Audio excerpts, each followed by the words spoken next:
So welcome back to today's class, day number 10 for MATH113, section 7, applications of mathematics in today's world.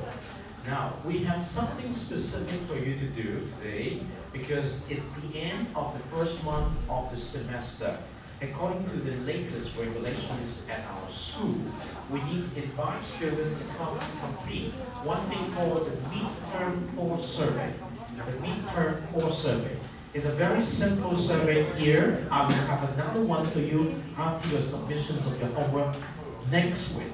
Now, please get to this particular link.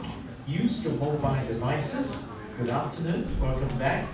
Please get to this particular link using your mobile devices and click into this particular midterm course survey. We have 4 questions waiting for you to complete. Very simple 4 questions, okay? Could you please spend about 10 minutes time completing this survey?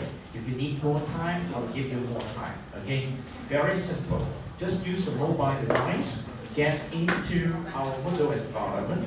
On the right-hand side, immediately under upcoming events, the first thing to do is MATH113, section 7, midterm course survey. We have 4 questions there, and we invite you to complete this 4-question survey. It's important, so I give you 10 minutes time to do it. If you need some more time, in a minute I will give you some more time, okay? So during this time that you are completing your midterm survey, I will take attendance call, okay? Yes, help yourself by completing the midterm course survey, which is located right here and also right here, okay? In the housekeeping block, you click this link, you can do it. Now I'm going to take attendance call also for this class to save some time towards the end of this class, okay? We still have class next Tuesday, right? So, but we do not have class next Friday. Yes. Vicky, thank you. Johnson, thank you. Alex, thank you. Stella, thank you. Viviana, not yet, okay. And then Jordan, thank you. Star, thank you. Chaos, thank you. Wanu, thank you. Louise, thank you. David, not here yet, okay. Chen Chun, thank you. Viola, thank you. Candy, thank you. Okay, thank you. Give her a present first. Iris, thank you. Bella, thank you.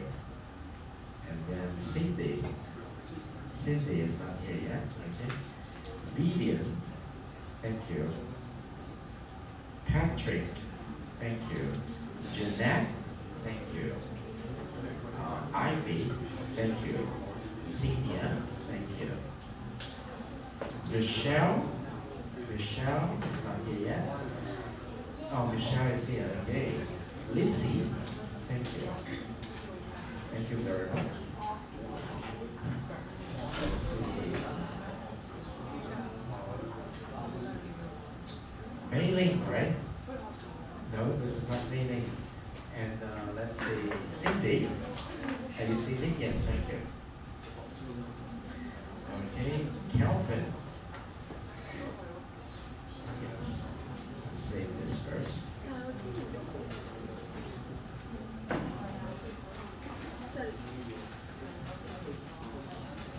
Doris is here. Kelvin is here. Jeremy is not here yet. Andy is not here yet. Okay. It's me? Right, it's okay. So please spend a few minutes completing the the midterm core survey, which is at the very late, at the beginning of the your middle block, okay? The midterm core survey here, okay? Spend 5 to 10 minutes time getting online and completing the midterm core survey. If you need some more time, a good time to you, okay?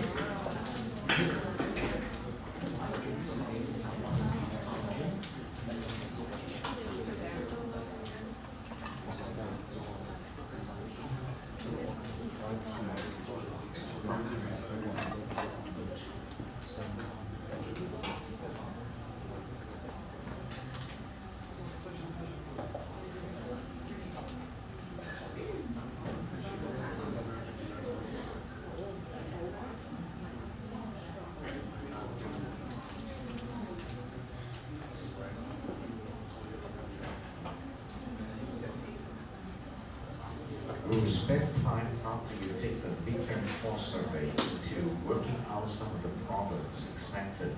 Get ready for your midterm, which comes in about 1 month.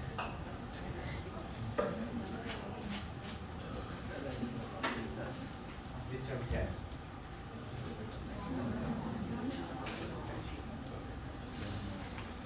The midterm will come on October the 23rd. October the 23rd. That's why every time when you come here, I give you some problems. Okay? Get yourself ready. As a review, and also complete the midterm survey.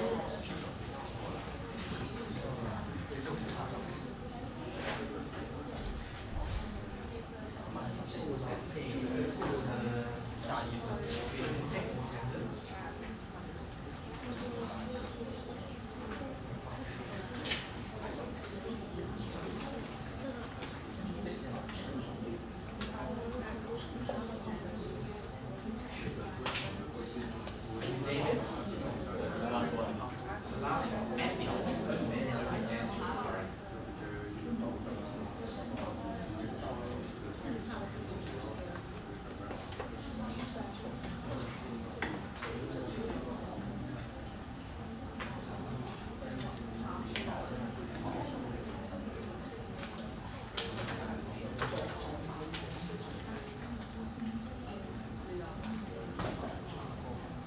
We spent a couple of minutes completing the midterm core survey at the beginning of the middle block, okay?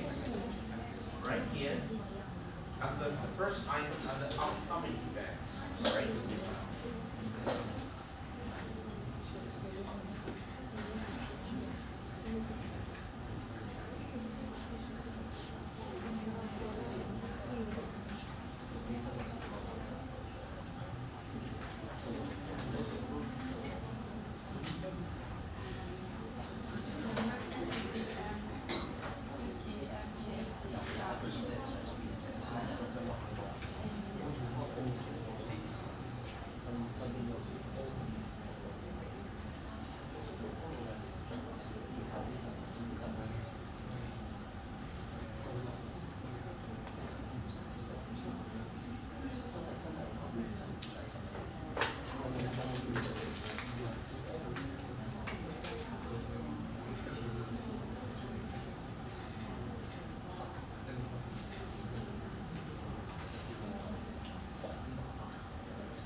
Maybe we spend a few minutes reading the midterm course survey in 4 questions.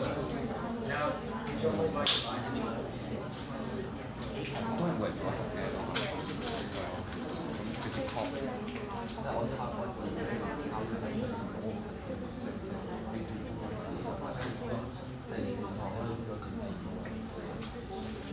We have 3 more minutes and then we will regain control of the class.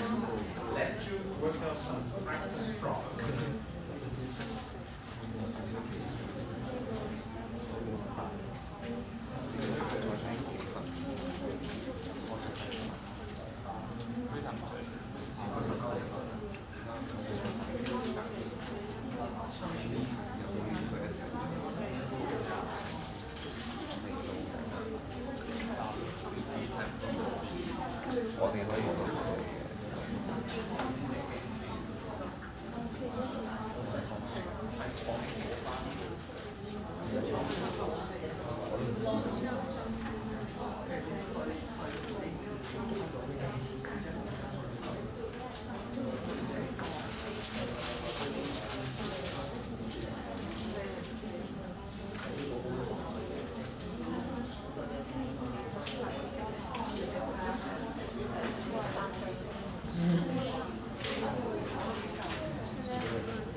You see that I personally have worked out all the problems that I gave you, and these are the suggested solutions I'm going to give you after your submissions.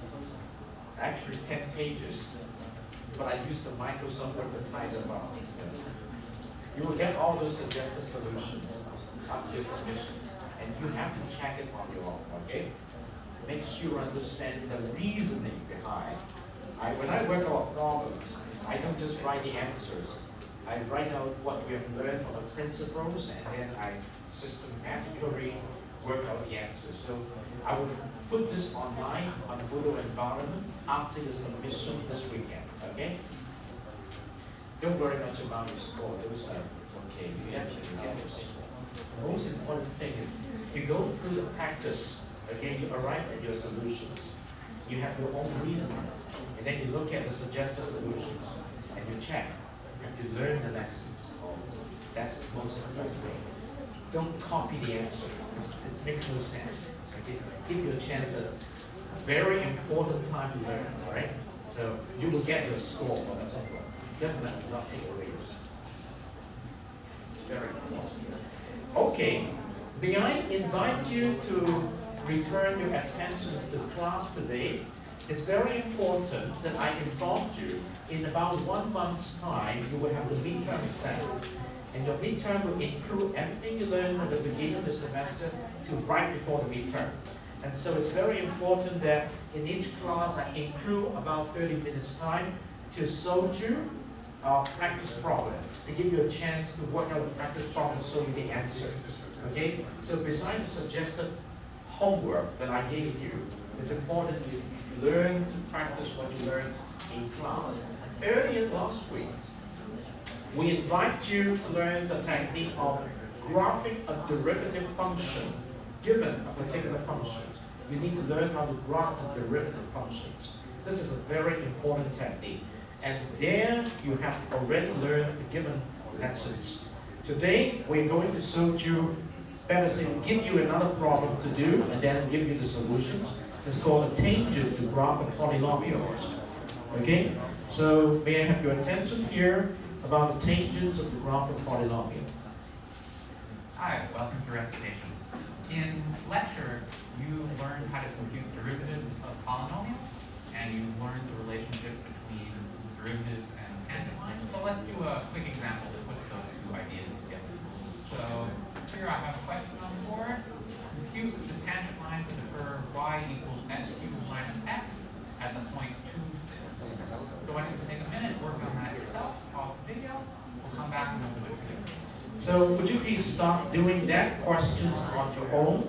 I will come back to discuss the answers in about 5 minutes. Okay? Take a piece of paper.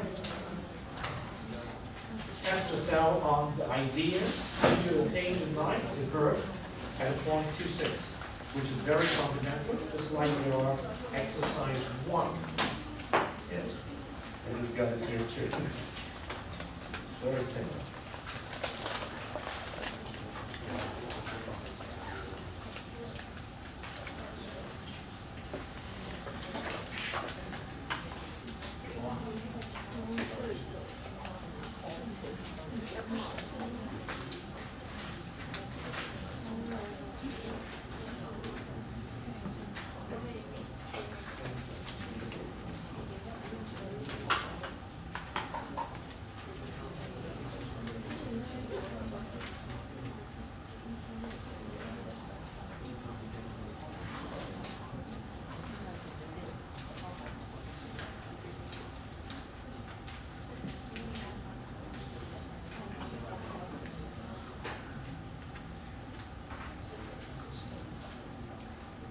Take your time, it's okay.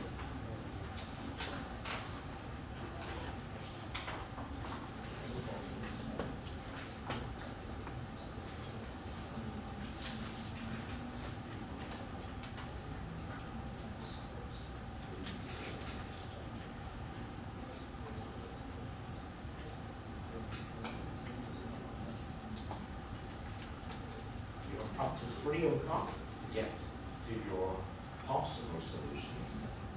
At 3, I'm going to show you the suggested solutions.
it's generating a lot of interest and discussions now. Very good. That's the directions to go. Okay, let's see. All right, welcome back. So we have this function y equals x cubed minus x. Let's just draw a quick sketch of it. So looks to me like it has zeros at 0, 1, minus 1, and it does something like this. Very rough sketch there, and way over, well, we'll call that the point.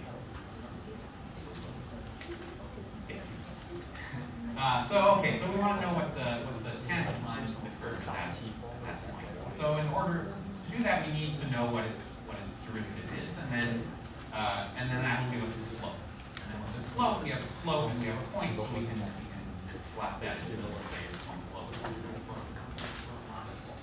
So all right, so the derivative of this function is y prime. So here we have a sum of two things, and they're both powers of x. And so we learned our rules for a power of x. The derivative of x to the n is n times x to the n minus 1. And so we also learned that the derivative of a sum of two things is the sum of the derivative.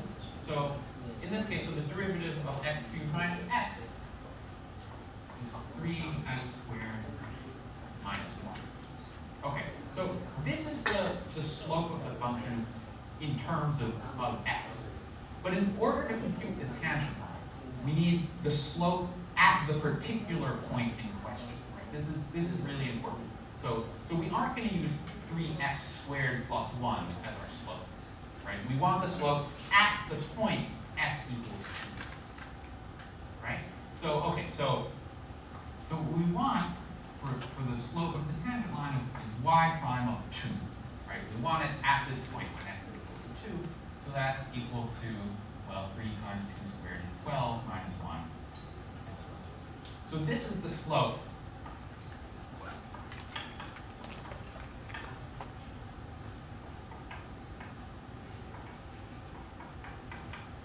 This is the slope of the tangent line. So I just want to say this one more time for emphasis. This is a really common mistake that we see on lots of homework and exams.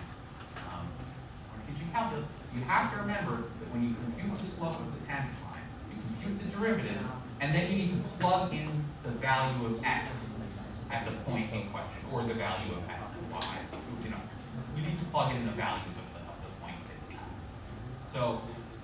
So here, the derivative is 3x squared minus 1. So the slope at the point 2, 6 is 11. Right? It's just a number. The slope at that point is that. Okay, so now to compute the tangent line, we have a point 2, 6, and we have a slope 11. So we can plug in the point slope form.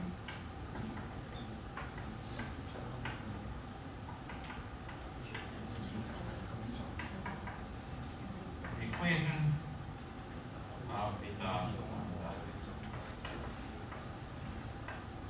tangent line is y 11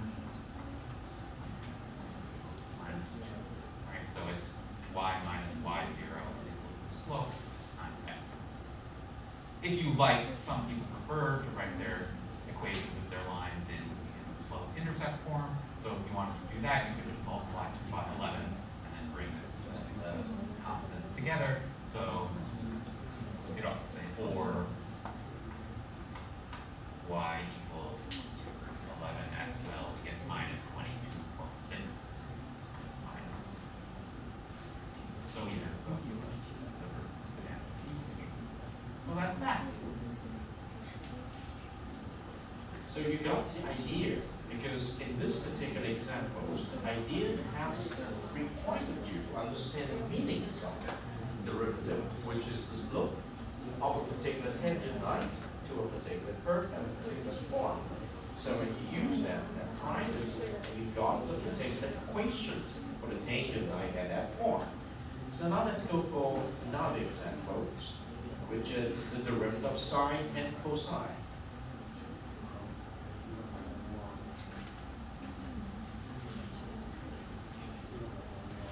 Hi, welcome back to recitation. In the last lecture, we talked about finding the derivatives of trigonometric functions, in particular the sine function and the cosine function. So today, let's do an example of putting that into practice. So here's a function, h of x equal to sine of x plus square root of 3 times cosine of x. And I'm asking you to find which values of x have the property that the derivative of h of x is equal to. So why don't you take a minute to think about that, work that out on your own, pause the video, and we'll come back and we'll work it out together. Now let's try this example. Okay? We're trying to look for the values of x which enable the derivative of a given function to be seen. It's a not very important concept. Okay? And after that, we're back to the very normal lecture to help you understand the advanced rules, the quotient rule, the product rules, the difference rules. Okay? Let's try this.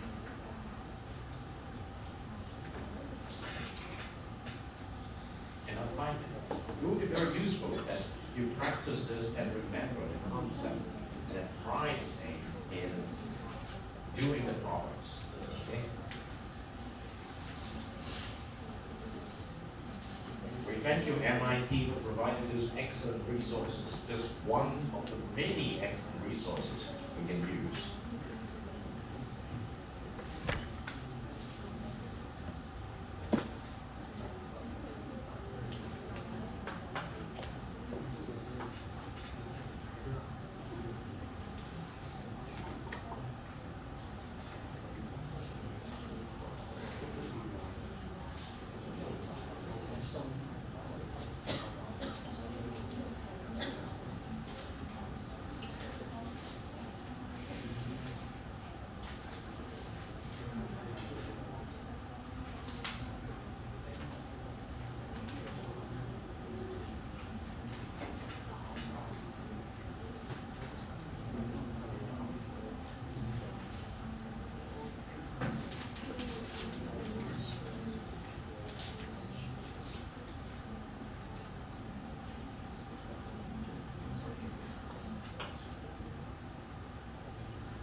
So here we go. Let's see. Do you want to take a look at it? Okay. All right, so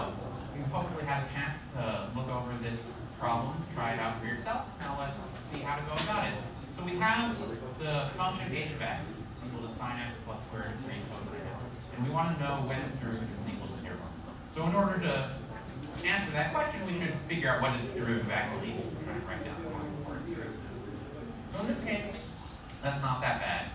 If we take the derivative of h, well, h is a sum of two functions, sine x and square root of 3 cosine x. And we know that the derivative of a sum is just the sum of the derivatives. So we have that h prime of x is equal to d over dx sine x plus d over dx square root of 3 times cosine x. Now, we learned last time in lecture that the derivative of sine x is cosine of x, and we learned the derivative of cosine of x is minus sine x. So here we have a constant multiple, but by the constant multiple rule that gets pulled out. So this is equal to cosine x minus square root of 3 times sine x. So this is h prime of x, and now we want to solve the equation h prime of x equals 0. So we want to find those values of x such that cosine x minus square root of 3 sine x is equal to 0. Now there are a couple different ways to go about this. I think my preferred way is I would add the square root of 3 sine x to one side, and then I want to get my x's together, so I would divide by cosine x. So that gives me, so on the left side I'll be left with cosine x divided by cosine x, so that's just 1. And on the right side I'll have square root of 3 times sine x over cosine x, so that's just square root of 3 times tan x. And I can rewrite this as tan of x is equal to 1 divided by square root of 3. Now, to find x here, either you can remember your special trig angles and know which values of x make this work, or you could apply the arctangent function here. So in either case, the simplest solution here is x equals pi over 6. So if you like, you can draw a little right triangle. You know, if this is x, if tan x is 1 over square root of 3, we should have this side being 1, and this side being square root of 3. And okay, in that case, in this right triangle, the hypotenuse would be 2. And so then you would recognize this is a 30-degree angle, or pi over 6-degree angle. But one thing to remember is that tangent of x is a periodic function of period pi. So not only is pi over 6 a solution, but pi over 6 plus pi is a solution. So that's 7 pi over 6, or pi over 6 plus 2 pi, which is 13 pi over 6, or pi over 6 minus pi, which is minus 5 pi over 6, etc. So there are actually infinitely many solutions. They're given by pi over 6 plus an arbitrary pi. So then we're done. So I do want to mention, though, that there's another approach to this question, which is we can start by multiplying this expression for h of x. So if you look at h of x as sine of x plus square root of 3 times cosine x, it resembles closely one of your trigonometric identities that you know about. So in particular, to make it resemble it even more, I can multiply and divide by 2. So I can rewrite h of x equals 2 times 1/2 sine x plus square root of 3 2 times cosine x. And now 1/2 is equal to cosine of pi over 3. And square root of 3 over 2 is equal to sine of pi over 3. So I can rewrite this as 2 times cosine pi over 3 sine x plus sine pi over 3 cosine x.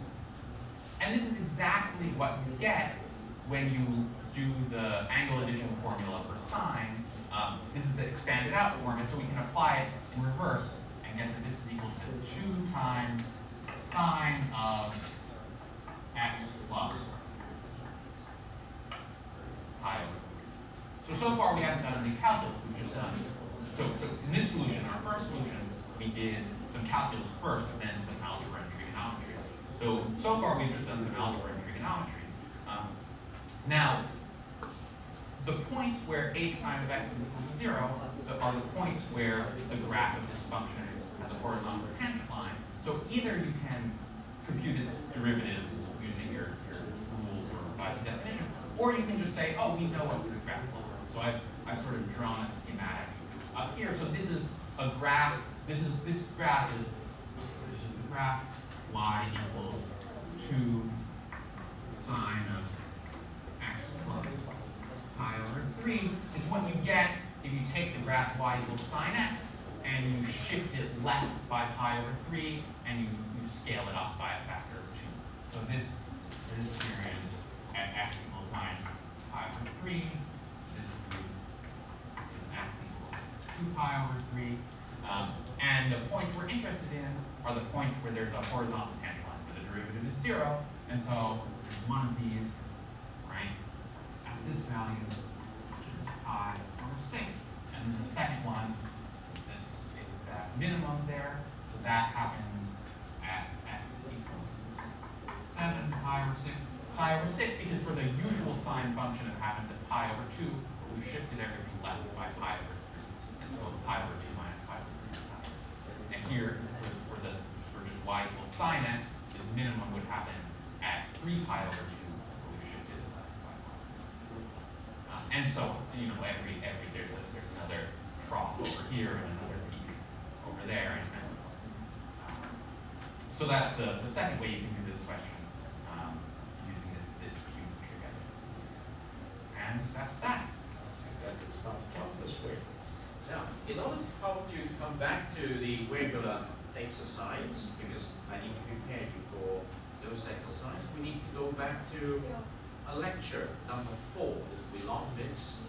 That's of our last class. So we would like to make sure that you got The following pictures of content that. is provided under a Creative Commons I'd license. like you to Your support pay will help attention. MIT OpenCourseWare continue to offer high-quality educational resources for free. To make a donation or to view additional materials from hundreds of MIT courses, visit MIT OpenCourseWare at ocw.mit.edu. Haynes Miller. I'm substituting for David Jarrison today. So you have a substitute teacher today.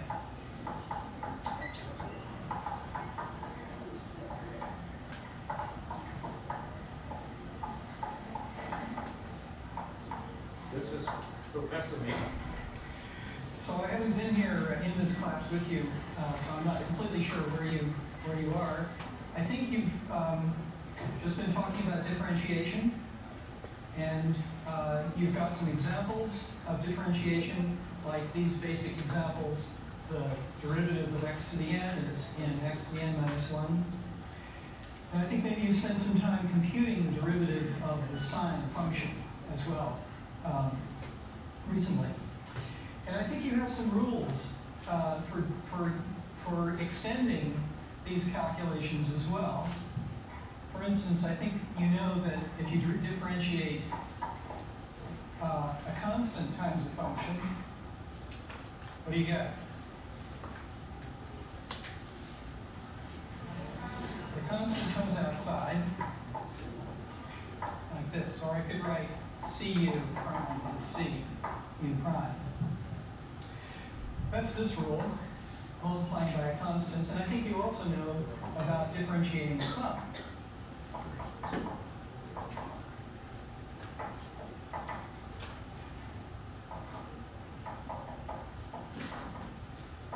Or I could write this as u plus v prime is u prime plus v prime. So I'm going to be using those, but today I'll talk about a collection of other rules about how to deal with the product of functions, the quotient of functions, and best of all, composition of functions. And then at the end I'll have something to say about higher derivatives. So that's the story for today.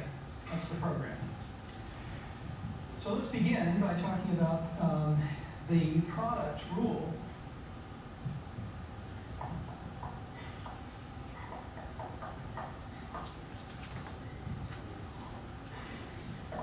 So the product rule tells you how to differentiate a product of functions, and I'll just give you the rule. First of all, the rule is it's u prime v plus u v prime. A little bit funny, differentiating a product gives you a sum. But let's see how that works out in a particular example. For example, suppose that I wanted to differentiate the product. Well, the product of these two basic examples that we just talked about, I'm going to use the same variable in both cases instead of different ones like I did here. So the derivative of x to the n times sine of x. So this is a new thing. We can do this without using the product rule. So the first function is x to the n, and the second one is sine of x, and we're going to apply this rule. So u is x to the n, u prime is, according to the rule, n x to the n minus 1. And then I take v and write it down the way it is, sine of x.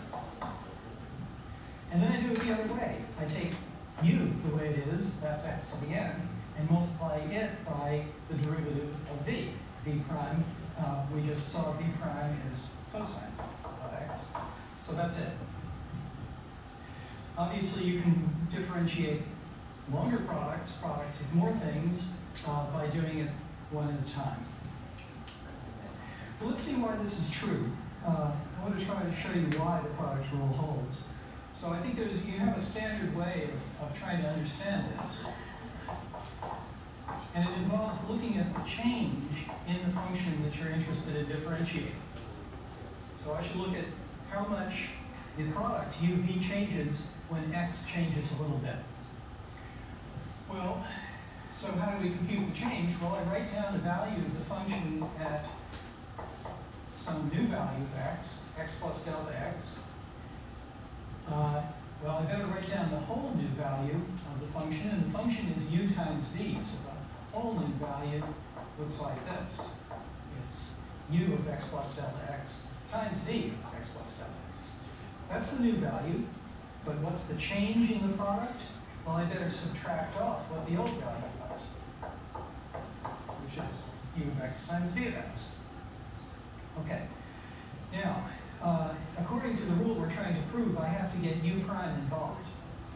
So I want to involve the change in u alone by itself. Let's just try that. I see part of the formula for the change in u right there. Let's see if we can get the rest of it in place. So the change in x is u of x plus delta x minus u of x, right? That's the change in x.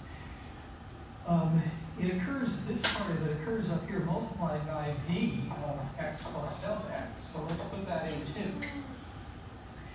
Now this equality sign isn't very good right now. I've got this product here so far, but I've introduced something I don't like. I've introduced u times v of x plus delta x, right? Minus that.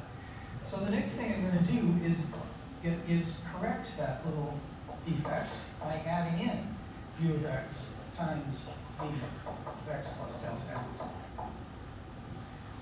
Okay, now I've canceled off what was wrong with this line, but I'm still not quite there because I haven't put this in yet.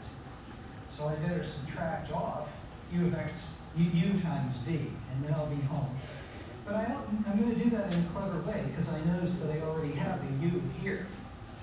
So I'm going to take this factor of u and make it the same as this factor. And so I get u of x times this minus u of x times that. That's the same thing as u times the difference. So that was a little bit strange, but when you stand back and look at it, you can see multiplied out, the middle terms cancel, and you get the right answer. You see that? Well, I like that because it's involved the change in u and the change in v. So this is equal to delta u times v of x plus delta x minus u of x times the change in v. Well, I'm almost there. The next step in computing the derivative, take the difference quotient, divide this by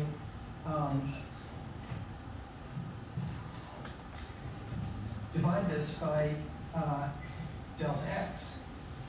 So delta of uv divided by delta x is, well, I'll say delta u divided by delta x times v of x plus delta x.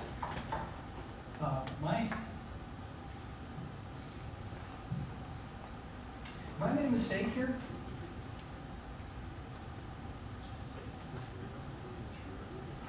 This plus magically became a minus on the way down here, so I better fix that. Plus u times delta v over delta x. This u is this u over here. So I've just divided this formula by delta x, and now I can take the limit as x goes to 0. So this delta x goes to 0. This becomes the definition of the derivative. And on this side, I get du dx times, now, what happens to this quantity when delta x goes to 0? So I'm getting closer and closer, so this quantity is getting closer and closer to x. So what happens to the value of v? It becomes equal to x of v. That uses continuity of v. So v of x plus delta x goes to v of x by continuity. So this gives me times v, and then I have u times, and delta v delta x gives me dv dx. And that's the formula. That's the formula as I wrote it down at the beginning over here. Derivative of the product is given by this sum. Yeah? The second of the long from here to here? Well, so maybe it's easiest to work backwards and verify that what I wrote down is correct here. So if you look, there's a u times v of x plus delta x there, and there's also one here. And they occur with opposite signs. So they cancel, and what's left is u of x plus delta x times v of x plus delta x minus u times v, and that's just what I Do you started. see that? Delta u and delta subtraction. They cancel, right? I canceled out this term and this term. And what's left is the ends. Any other questions, though? Yes?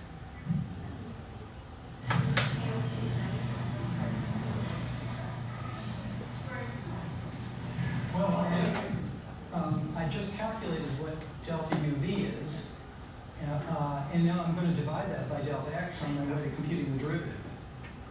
And so I copied down the right-hand side and divided by delta x.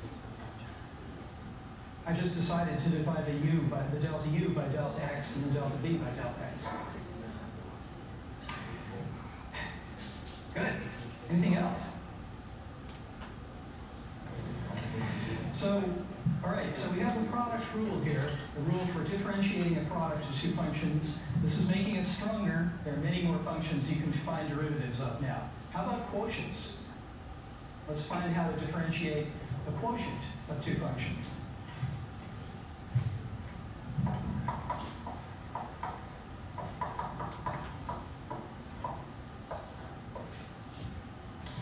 Well, again, I'll write down what the answer is, and then we'll try to verify it. So there's a quotient. Let me write this down. There's a quotient of two functions. And here's the rule for it, so I always have to think about this and hope that I get it right. U prime v minus uv prime divided by v squared. This may be the craziest rule you'll see in this course, but there it is. And I'll try to show you why it's true and see an example. Yeah, there was a hand.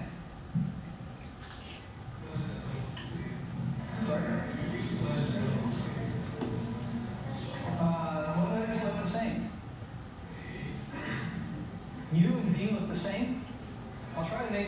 different. The v's have points on the bottom. The u's have little round things on the bottom. What's the new value of u? The value of u, the value of u at x plus delta x, it's u plus delta u, right? That's what delta u is. It's the change in u when x gets replaced by delta x. And the change in v, the new value of v is v plus delta v. So this is the new value of u divided by the new value of v. That's the beginning. And then I subtract off the old values, which are u minus t. This will be easier to work this out when I write it out this way. So now we'll cross multiply, as I said. So I get uv plus delta u times v minus, now I'll cross multiply this way, you get uv minus u times delta v. And I divide all this by v plus delta v times u. Okay. Now the reason I like to do it this way is that you see the cancellation happening here. uv and uv occur twice, and so I can cancel them. And I will. And I'll answer these questions in a minute. Ooh, that's a v. All right. Good. Anything else? That's what all the hands were. Good. All right, so I cancel these, and what I'm left with then is delta u times v minus u times delta v, and all this is over v plus delta v times v. Okay, there's the difference. There's the change in the quotient. The change in this function is given by this formula. And now, to compute the derivative, I want to divide by delta x and take the limit. So let's write that down. Delta of uv divided by delta x is this formula here divided by delta x. And again, I'm going to put the delta x under these delta u and delta v, okay? I'm going to put delta x in the denominator, but I can think of that as dividing into this factor and this factor. So this is delta u over delta x times v minus u times delta v over delta x, and all that is divided by the same denominator, v plus delta v times v. Right? Put the delta x up in the numerator there. Next up, take the limit as delta x goes to 0. I get, by definition, the derivative of u divided by v. And on the right-hand side, well, this is the derivative du dx, right? Times v, and then u times, and here it's the derivative dv dx. Now, what about the denominator? So when delta x goes to 0, v stays the same, v stays the same. What happens to this delta v? It goes to 0 again because v is continuous. So again, delta v goes to 0 with delta x because they're continuous, and you just get v times v. I think that's the formula I wrote down over there. The derivative of u times v minus u times the derivative of v, and all divided by the square of the old denominator. Well, that's it. That's the quotient rule. Weird formula. Let's see an application. Let's see an example. So the example I'm going to give is pretty simple. I'm going to take the numerator to be just 1. So I'm going to take u equals 1. So now I'm differentiating 1 over v. The reciprocal of a function, 1 over a function. Here's a copy of my rule. What's du dx in that case? U is a constant, so that term is 0 in this rule. I don't have to worry about this. I get a minus, And then u is 1, and dv dx, well, v is whatever v is. I'll write v dx is v prime. And then I get a v squared in the denominator. So that's the rule. Minus, I could write it as v to the minus 2 v prime. Minus v prime divided by v squared. That's the derivative of 1 over v. How about even a sub-example of that?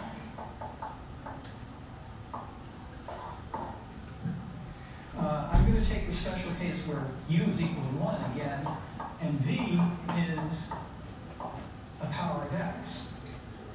And I'm going to use the rule that we developed earlier about the derivative of x to the n.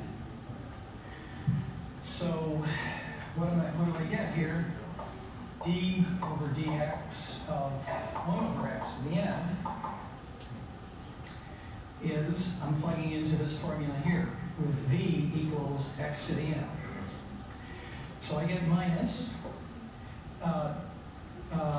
v to the minus 2. All right, if v is x to the n, v to the minus 2 is, by the rule of exponents, x to the minus 2n. And then v prime is the derivative of x to the n, which is n x to the n minus 1. Okay, so let's put these together. There's several powers of x here. I can put them together. I get n times x to the minus 2n plus n minus 1. One of these n's cancels, and what I'm left with is minus n minus 1. So we've computed the derivative of 1 over x to the n, which I could also write as x to the minus n, right? So I've computed the derivative of negative powers of x, and this is the formula that I get. If you think of this minus n as a unit, as a thing to itself, it occurs here in the exponent, it occurs here, and it occurs here. So how does that compare with the formula that we had up here? The derivative of a power of x is that power times x to 1 less than that power. That's exactly the same as the rule that I wrote down here. But the power here happens to be a negative number, and the same negative number shows up as a coefficient and there in the exponent. Yeah?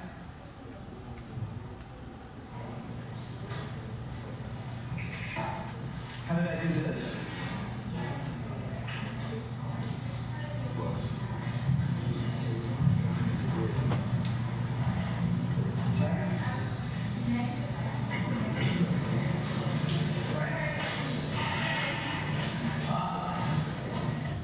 Where did that x to the minus 2n come from?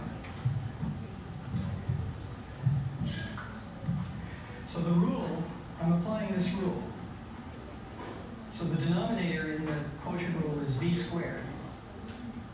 And v was x to the n, so the denominator is x to the 2n, and I decided to write it as x to the minus 2n. So the green comments there, what they say is that I can enlarge this rule. This exact same rule is true for negative values of n as well as positive values of n. So there's something new in your list of rules that you can apply, of values of the derivative. That standard rule is true for negative as well as positive exponents. And that comes out of the quotient rule. Okay, so we've done two rules. I've talked about the product rule and the quotient rule. What's next? Let's do the chain rule. So this is a composition rule.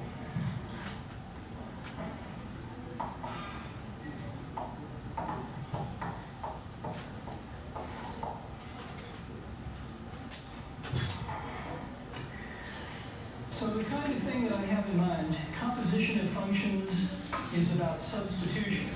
So the kind of function that I have before I let you continue, watch this about 5 minutes at home. I want to make sure that you know where to get back the resources to verify and prove. Okay? So in order to get back to the resources to verify and prove, please click on this particular link for the lecture notes.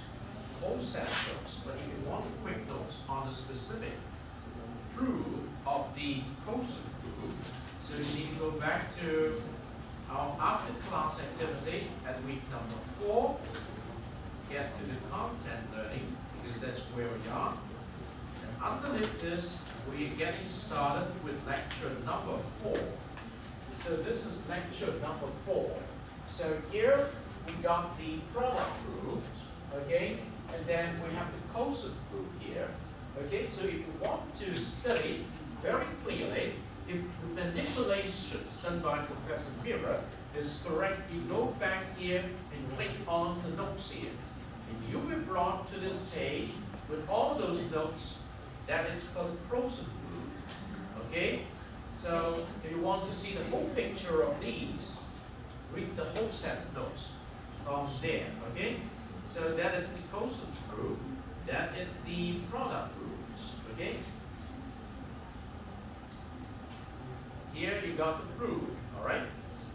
So you got all of these, and then you apply the same method to see if you can prove the quotient group. That is a very interesting exercise, all right?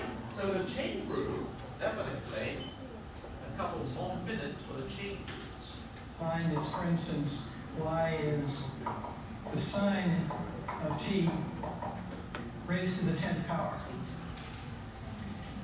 That's a new one. Haven't seen how to differentiate that before, I think. This kind of power of a trig function happens very often. You've seen them happen as well, I'm sure already. And there's a little notational switch that people use. They'll write sine to the 10 of t. But remember that when you write sine to the 10 of t, what you mean is take the sine of t and then take the 10th power of that. That's the meaning of sine to the 10 of t. So the method of dealing with this kind of composition of functions is to use new variable names.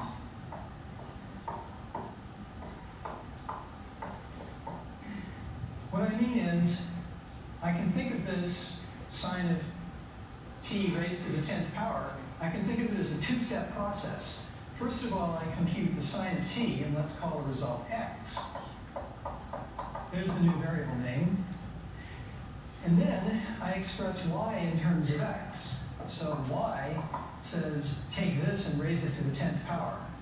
In other words, y is the function x to the 10th power.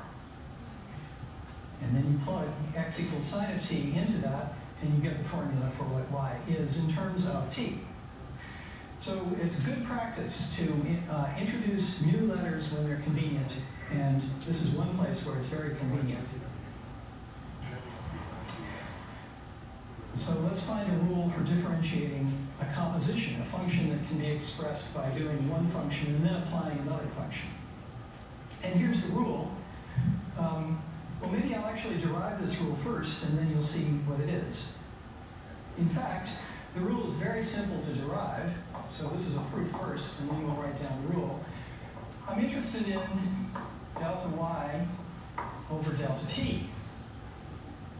Y is a function of x is a function of t, and I'm interested in how y changes with respect to t, with respect to the original variable t. Well, because of that intermediate variable, I can write this as delta y divided by delta x times delta x divided by delta t. It cancels, right? The delta x cancels. The change in that intermediate variable cancels out. This is just basic algebra. But what happens when I let delta t get small? Well, this gives me dy dt. And on the right-hand side, I get dy dx times dx dt. So students will often remember this rule, this is the rule, by saying that you can cancel out the dx's. And that's not so far from the truth. That's a good way to think of it. In other words, this is the so-called chain rule. And it says that differentiation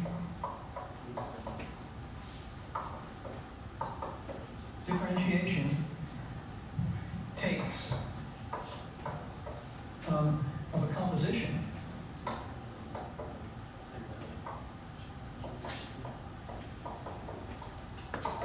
is a product. It's just the product of the two derivatives. So that's how you differentiate a composite of two functions.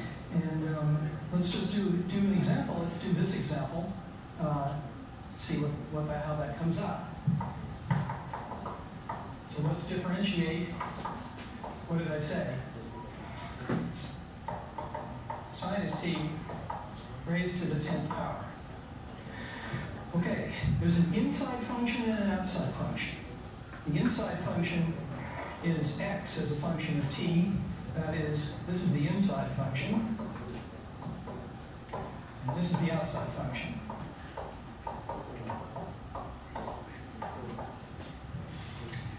So the rule says, first of all, let's differentiate the outside function. Take dy dx. Differentiate it with respect to that variable x. The outside function is the 10th power. What's its derivative? So I get 10x to the 9th power. I'm using in this account, I'm using this newly introduced variable named x. So the derivative of the outside function is 10x to the 9th, and then here's the inside function, and the next thing I want to do is differentiate it. So what's dx dt? d sine t, the derivative of sine t, all right? That's cosine t. That's what the chain rule gives you. This is correct, but since we were the ones to introduce this notation x here, that wasn't given to us in the original problem here. The last step in this process should be to substitute back in what x is in terms of t. So x was sine of t, so that tells me that I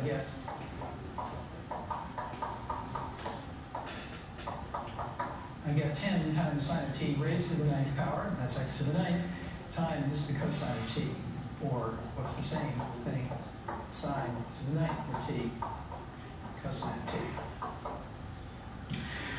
So there's an application of the chain rule. You know, I'm going to stop here right there, and I would like to invite you to finish the other 19 minutes of the video at home. Make sure you go through this video because they cover some of the rules discussed in the reference pack, chapter 3. And most of these questions you're going to finish, we can make the best use of those rules to finish them. Okay? I wish you a very happy Mid-Autumn Festival, and I wish you the best because you will get your score after you submit your work, and I will post those suggested answers online, and then you can check them on your own. All right? Thank you very much. I will see you back here next Tuesday. All right? I finished taking attendance already, so you're free to go to the next class. Thank you very much.